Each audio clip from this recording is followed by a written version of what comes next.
Former Pope Benedict XVI has died, aged 95. Almost a decade after he stood down because of ailing health.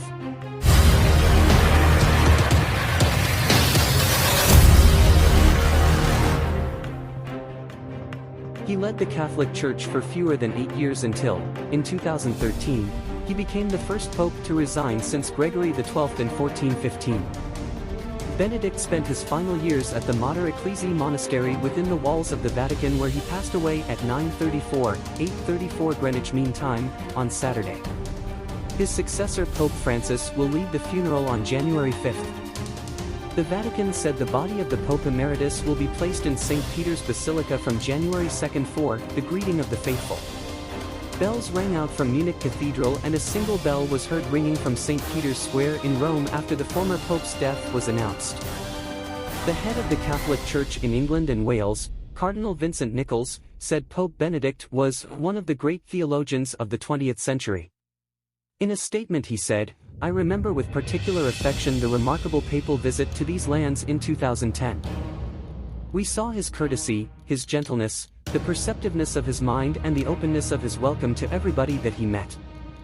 British Prime Minister Rishi Sunak called the former Pope a great theologian whose UK visit in 2010 was an historic moment for both Catholics and non-Catholics throughout our country.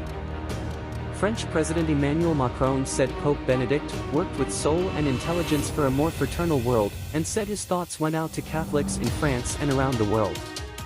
Italy's Prime Minister Giorgia Meloni said Pope Benedict was a giant of faith and reason. He put his life at the service of the universal church and spoke, and will continue to speak, to the hearts and minds of men with the spiritual, cultural and intellectual depth of his magisterium. The German Chancellor, Olaf Scholz, said for many, not only in Germany.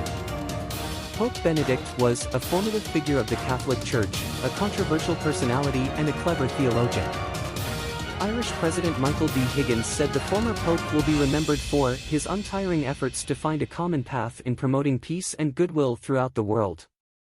Archbishop of Canterbury, Justin Welby, said Pope Benedict was one of the greatest theologians of his age, committed to the faith of the Church and stalwart in its defense.